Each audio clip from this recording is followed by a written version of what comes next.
क्या एक बार फिर मिडिल ईस्ट किसी बड़े विस्फोट के कगार पर खड़ा है? क्या बातचीत के दरवाजे बंद होते ही युद्ध की खिड़कियां खोल दी गई हैं? और सबसे बड़ा सवाल, क्या डोनाल्ड ट्रंप अब वो फैसला लेने जा रहे हैं जो पूरी दुनिया की दिशा बदल सकता है? अमेरिका की सेना ने ईरान के खिलाफ एक नया और खतरनाक प्लान तैयार कर लिया है। ये कोई सामान्य सैन्य रणनीति नहीं, बल्कि छोटे लेकिन बेहद शक्तिशाली हमलों की एक पूरी लहर हो सकती है। दावा किया जा रहा है कि यूएस सेंट्रल कमांड यानी सेंटकॉम ने इस ऑपरेशन का खाका तैयार कर लिया है और बस एक मंजूरी का इंतजार है। ये मंजूरी देंगे खुद अमेरिकी राष्ट्रपति डोनाल्ड ट्रंप। रिपोर्ट्स के मुताबिक सेंटकॉम के प्रमुख ब्रैड कपूर ट्रंप को इस पूरे प्लान की ब्रीफिंग देने वाले हैं। इस ब्रीफिंग में विस्तार से बताया जाएगा कि किस तरह से ईरान के अंदर सटीक और सीमित हमले किए जा सकते हैं, ऐसे हमले जो कम समय में ज्यादा असर डालें और सीधे तेहरान पर दबाव बनाएं। इसके बाद फैसला ट्रंप के हाथ में होगा, क्या वो इस योजना को हरी झंडी देते हैं या फिर एक बार फिर कूटनीति का मौका देते हैं। लेकिन यहाँ सबसे दिलचस्प और खतरनाक बात यह है कि इस प्लान का मकसद सिर्फ सैन्य कार्रवाई नहीं है, उसका असली उद्देश्य है बातचीत में आई रुकावट को तोड़ना। यानी ये एक तरह की मिलिट्री प्रेशर पॉलिसी है जिसमें बम और मिसाइलें सिर्फ युद्ध के लिए नहीं बल्कि बातचीत को मजबूर करने के लिए इस्तेमाल की जाती हैं। सूत्रों के मुताबिक इस प्लान में खासतौर पर ईरान के बुनियादी ढांचों को निशाना बनाया जा सकता है। इसमें सैन्य ठिकाने, कम्युनिकेशन नेटवर्क और आर्थिक ढांचे से जुड़े अहम केंद्र शामिल हो सकते हैं। ये रणनीति सीधी है, ईरान को इतना झटका देना कि वो बातचीत की मेज पर लौटने को मजबूर हो जाए। लेकिन इतिहास गवाह है कि ऐसे कदम अक्सर उल्टे भी पड़ सकते हैं। और यही नहीं, इस पूरी योजना में एक और बेहद चौंकाने वाला पहलू सामने आया है। रिपोर्ट के अनुसार एक विकल्प ये भी है कि अमेरिका हॉर्मुज स्ट्रेट के एक हिस्से पर कब्जा कर ले। ऐसा करके वो इस अहम समुद्री रास्ते को दोबारा खोलना चाहता है जहाँ से दुनिया का बड़ा तेल हिस्सा सप्लाई होता है। लेकिन सोचिए, अगर ऐसा होता है तो ये सिर्फ एक सैन्य ऑपरेशन नहीं होगा बल्कि सीधे सीधे एक रणनीतिक कब्जा होगा जो ईरान के लिए खुली चुनौती बन सकता है। और मामला यही खत्म नहीं होता, एक और विकल्प भी चर्चा में है और वो शायद सबसे ज्यादा संवेदनशील है। ये है ईरान के यूरेनियम भंडार को कब्जे में लेने का प्लान। इसके लिए अमेरिकी स्पेशल फोर्सेस का इस्तेमाल किया जा सकता है, यानी एक गुप्त ऑपरेशन जिसमें कमांडो ईरान के अंदर घुसकर उसके परमाणु संसाधनों को अपने नियंत्रण में लेने की कोशिश कर सकते हैं। अगर ऐसा होता है तो ये सिर्फ सैन्य कार्रवाई नहीं बल्कि परमाणु स्तर पर सीधा हस्तक्षेप होगा जिसके नतीजे बेहद गंभीर हो सकते हैं। इस पूरी ब्रीफिंग में ट्रंप के साथ ब्रैड कपूर के अलावा जॉइंट चीफ ऑफ स्टाफ के चेयरमैन जनरल डैन केन भी शामिल हो सकते हैं। यानी अमेरिका की सबसे बड़ी सैन्य और रणनीतिक टीम इस वक्त एक ऐसे फैसले के सामने खड़ी है जो आने वाले समय की दिशा तय कर सकता है। अब जरा पीछे चलते हैं। 28 फरवरी जब अमेरिका और इजराइल के हवाई हमलों के बाद ईरान में युद्ध की शुरुआत हुई, इसके बाद 40 दिन तक चली भीषण लड़ाई ने पूरे क्षेत्र को हिला कर रख दिया। 8 अप्रैल को किसी तरह सीज फायर हुआ, लेकिन ये शांति बहुत नाजुक थी। हर दिन इसके टूटने का खतरा बना रहा। इस बीच पाकिस्तान में हुई शांति वार्ता से उम्मीद जगी थी कि शायद कोई रास्ता निकलेगा, लेकिन वो बातचीत भी असफल रही और जैसे ही कूटनीति नाकाम हुई, दोनों पक्षों ने फिर से आक्रामक रुख अपना लिया। ट्रंप ने एक तरफ सीज फायर को अनिश्चित काल तक बढ़ाने की बात कही, लेकिन दूसरी तरफ लगातार चेतावनियां भी दी। उन्होंने कई बार साफ कहा कि उनके पास ईरान में तबाही मचाने का विकल्प मौजूद है, यानी शांति की बात भी और शक्ति का प्रदर्शन भी दोनों साथ साथ चल रहे थे। ईरान भी पीछे हटने के मूड में नहीं। तेहरान ने साफ कर दिया है कि वो किसी भी तरह के दबाव के आगे नहीं झुकेगा। ईरानी नेतृत्व का कहना है कि अगर अमेरिका ने कोई भी आक्रामक कदम उठाया तो उसका जवाब भी उतना ही कड़ा होगा। अब सवाल ये है कि अगर ट्रंप इस प्लान को मंजूरी दे देते हैं तो क्या होगा? क्या यह सीमित हमले तक ही सीमित रहेगा या फिर एक बड़े युद्ध की शुरुआत बन जाएगा? क्योंकि मिडिल ईस्ट का इतिहास यही बताता है, यहाँ कोई भी छोटा कदम अक्सर बड़े टकराव में बदल जाता है।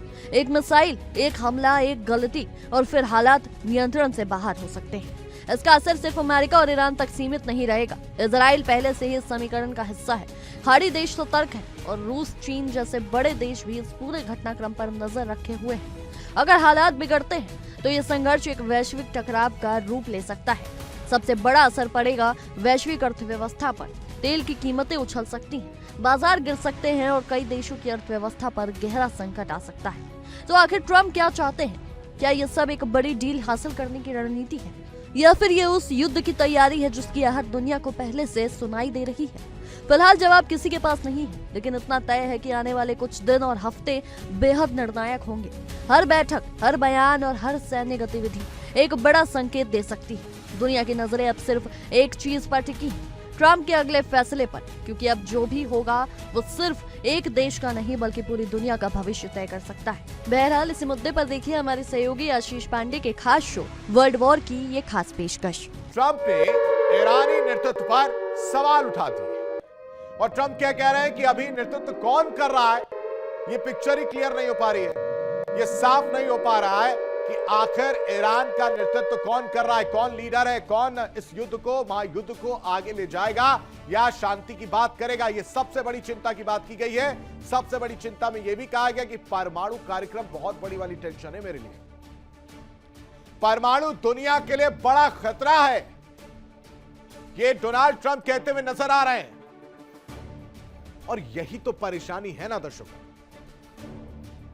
यही वो पॉइंट है ना जिसको लेकर डोनाल्ड ट्रंप लगातार प्रेशर बना कह रहे कि आपने जो प्रस्ताव भेजा वो मैं नहीं मानूंगा, क्योंकि उसमें सबसे पहला पॉइंट आपने परमाणु कार्यक्रम रखा ही नहीं। तो जब आप इस पर बातचीत नहीं करेंगे तो मैं आपकी बात नहीं मानूंगा, क्योंकि परमाणु कार्यक्रम को लेकर मैं बहुत चिंतित हूं, बहुत टेंशन में हूं। यह दुनिया के लिए बहुत बड़ा खतरा है और जब तक आप इसको लेकर नहीं बातचीत करेंगे तब तक बातचीत नहीं होगी। स्टेट ऑफ हॉर्मूज तो बाद में, क्योंकि अगर स्टेट ऑफ हॉर्मूज पर ढिलाई बरत दी अमेरिका ने तो वो अपने आप को बैकफुट पर महसूस करेगा।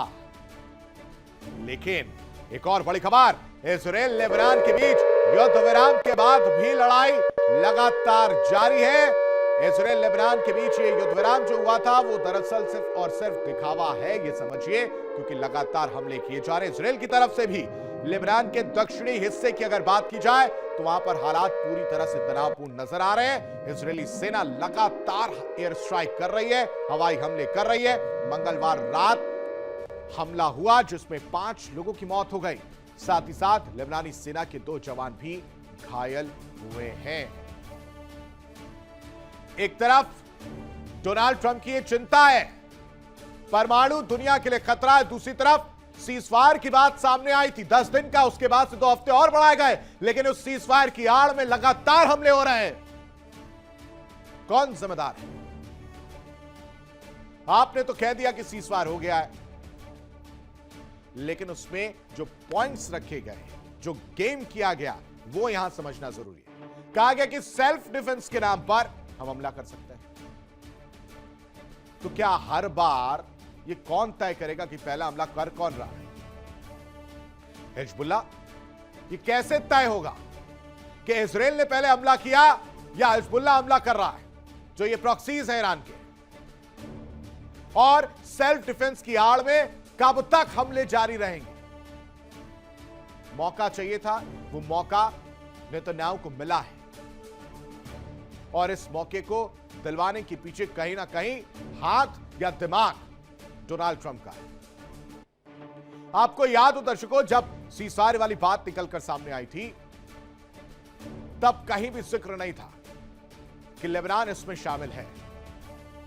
हमले हो रहे थे, फिर उसके बाद से डोनाल्ड ट्रंप और नेतन्याहू की बातचीत होती है, फिर यह होता है कि ठीक है चलिए सीजफायर वाली बात पर सहमत हो जाते हैं। पहले तो मना कर रहे थे डोनाल्ड ट्रंप, बाद में मान गए, फिर राजदूतों को लाया गया, उनकी बात हुई, फिर कहानी पूरी बदलती हुई नजर आई, ट्विस्ट आता हुआ नजर आया, जिसमें कहा गया कि ठीक है हम 2 हफ्ते का और सीजफायर बढ़ा देते हैं।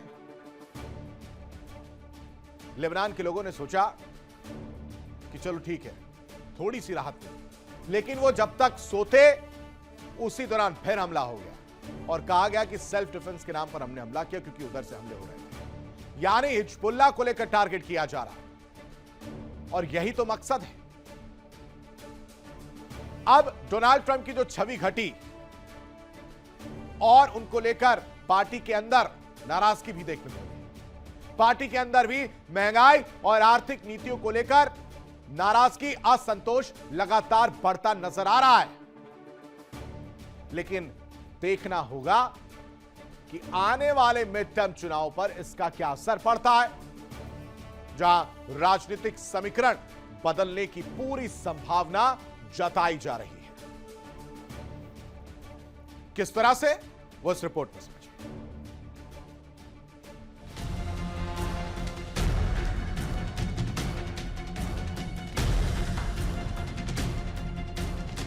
सर्वे में सिर्फ 22% लोग ही मानते कि ट्रंप महंगाई संभाल पा रहे हैं, जबकि आधे से ज्यादा अमेरिकी मानते कि बाइडेन के समय अर्थव्यवस्था बेहतर थी। सबसे चौंकाने वाली बात, अपनी ही रिपब्लिकन पार्टी में 41% लोग महंगाई से निपटने के तरीके से असंतुष्ट हैं। और बड़ा संकेत मिड टर्म चुनाव से पहले मिल रहा है। 85% मतदाता महंगे पेट्रोल और बढ़ती कॉस्ट ऑफ लिविंग से चिंतित हैं, और यही मुद्दा ट्रंप की राजनीति के लिए सबसे बड़ी चुनौती बनता जा रहा है।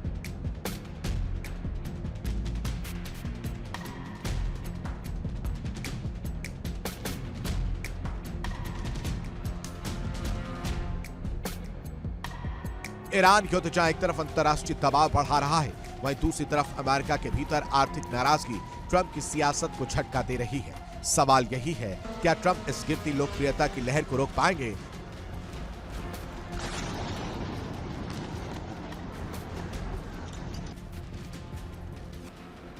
या हालात और बिगड़ेंगे? Bureau report, India daily. देखिए इंडिया डेली 24/7 अब आपकी स्मार्ट टीवी पर। इंडिया डेली मौजूद है सभी डिजिटल प्लेटफॉर्म पर लाइव और लगातार। इंडिया डेली 24/7 हर दिन राष्ट्र को समर्पित।